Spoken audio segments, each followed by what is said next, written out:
Question. Have you ever been listening to a sermon or a Bible study and thought, I don't think that sounds right.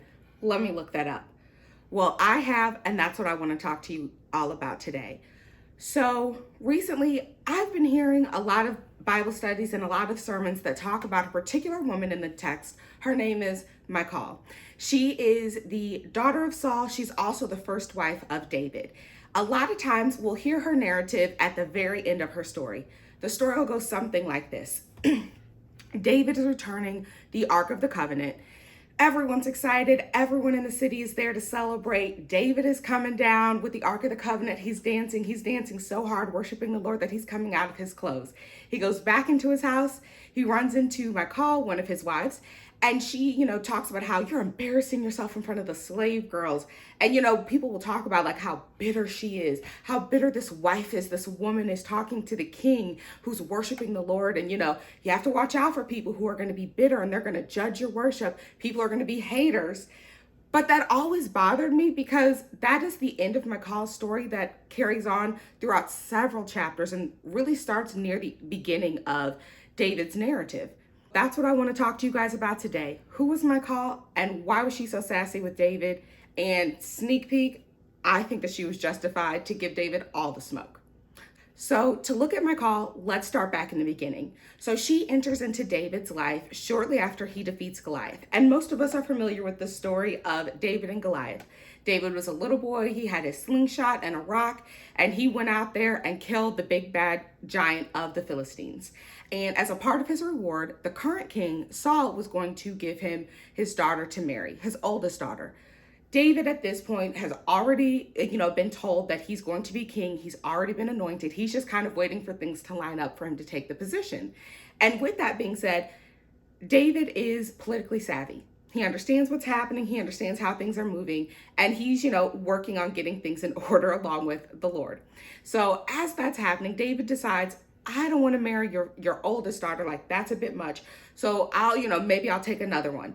And that's when King Saul hears that his younger daughter, Michal, is actually in love with David. Michal is the only woman in the Hebrew text noted as loving a man. And so her father decides to take advantage of that and says, I'll give you Michal in marriage. And so as this is happening, we also see that Saul's other son, Jonathan, has decided that he is going to align himself with David as well. Now, because Jonathan is a male, he has autonomy over his personhood and who he can align himself with. And there's lots going on in this ritual that Jonathan initiates to basically, coincide with David and like, yes, I'm going to support you as the upcoming king. All of this being said, Michal, she has to be given away because she's a woman and she doesn't have the autonomy to do that. Although we do see that she loves David. They get married. They go on to move forward.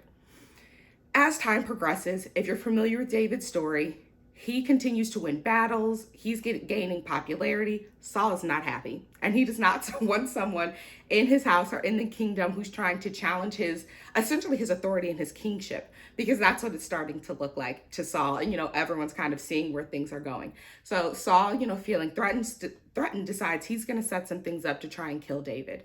And the more that this progresses, Michal catches wind of it. And she says, David, we got to get you out of here. So she helps David escape.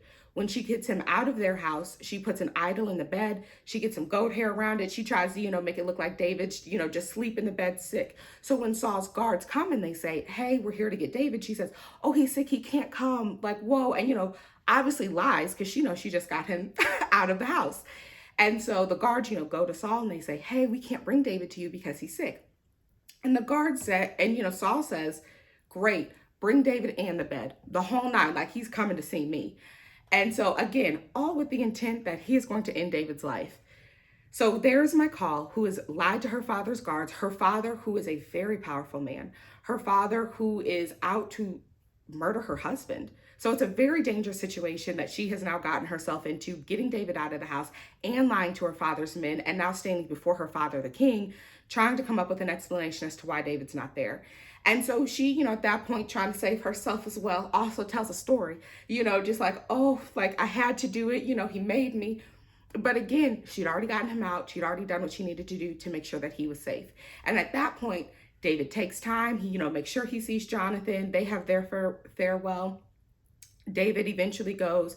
He gets his family. He gets all his people. He gets a little army together. They're out going around in the world. And, a significant amount of time passes. We see that David marries Abigail along with another woman. He is just out, continuing to do his David thing out in the world and never comes back for Michal. And with this form of abandonment, the law doesn't really give some kind of guidelines for this particular situation because he's left her in an awkward space where she's not really like abandoned per the law in the way that the law reads, but she's also like, he hasn't quite divorced her. He hasn't given her divorce papers or divorce decree or anything like that. So her father Saul takes it upon himself to go ahead and give her to another man. And so when he gives her to the second man, everybody's out living their life. Like things are moving forward. Everyone is living separately. And then David, continues his political run to take the kingship from Saul. And so, that story continues to unravel. Saul ends up passing, most of his sons pass. There are 2 sons left. One is lame.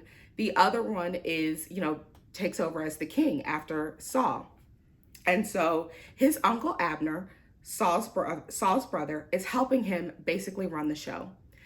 Saul's son, who has become king, he and Abner get into it. Abner's clearly the one with the political savvy. He's clearly the one actually running the show. And he says, if you want to play with me, I'll go also align myself with David. So once Abner, Saul's brother, has decided to align himself with David, David is all but king of Israel. He had already been named the king of Judah. Now he's about to take over Israel as well. With that being said, his last act to take over is to bring Michal back into his house. And so he says, bring me my wife, the same wife that he left all those years ago, who is now remarried. He has picked up several other wives. He is, continued to live his life, has not thought about her, except to bring her back as a political trophy. One of the things that, scholars have noted is that where women go is normally an indicator of where the rest of the nation is going to go. So David knows, like Abner knows, like all of the, people of Israel know that when Michal comes back into the house, that will be a sign that all of Israel is coming over to David as well. And so as an act of bringing in a political trophy, not his wife, not his love, not someone who he's going to cherish, but literally just an object of his victory, of becoming the king of Israel, he says, take back my wife, whether it's by choice or by force, get her back here. And so we see this really traumatic scene of Abner going, her uncle, Michal's uncle, going to get her from her second husband's home. And we see her husband, falling behind her, crying. Abner's yelling at him, telling him to go back to the house. As they're just, she has to go. She has to go into the house of David to essentially live as a prisoner. Because what we do know is that not only does David not love her, and clearly showed that when he abandoned her and only brought her back when it was going to serve him politically, after she had, loved him, again, the only woman in the Bible noted as loving a man, as she had lied to her father for him, helped him sneak out of the house, only to then be abandoned, to be brought back as an object when it was convenient for him and for his political career. She comes back into the house. That's when we get the scene where we're at the Ark of the Covenant and David is dancing and he's dancing out of his clothes. And she makes the comment that, you've embarrassed yourself undressing in front of the slave girls. And David's response is not one to talk about how Yahweh has appointed him and he's going to give Yahweh all the glory and all the glory belongs to God. He then starts to talk about basically like, yes, and I'm him and I'm going to do what I want to do. And it's not my fault that your father wasn't picked. Like it's me now. And so he basically bigs up himself. And the text ends her story with the fact that Michal is never going to have children. And a lot of people, again, with the misteaching of Michal's story, I've heard it taught so many times that the Lord closed her womb, which is literally not what the text says. It says that she doesn't have children. And again, if we start to look at the fact that David is incredibly politically savvy, he understands that because Michal is his wife, but also the daughter of Saul, any child that she births could claim to be either the house of Saul or the house of David. And if they ever decided that they wanted to challenge David's other kids for the kingship, they could do so as the house of Saul. It would not effectively end the lineage of Saul and the house of Saul. And so politically, David is never going to allow her to have children. And in a time where having kids was one of the most important things that a woman could do, as far as the value that society said that she had, to not have children would be devastating. And so we're looking at a woman who knew that her life was literally to be locked up in that house with David, to never be able to do anything other than to serve, as a reminder that he controls her and therefore controls all of Israel. And so, no, when we see her make those kind of sassy comments to David as he's coming back in the house, absolutely, she has all the smoke for David, because David literally treated her terribly. She loved him only to be met with the reality that he was going to abandon her no matter how much she helped him, to, especially as she got older, to learn and understand that he never loved her back. She was just a political tool for him. She was just a political pawn in the game between her father and her husband.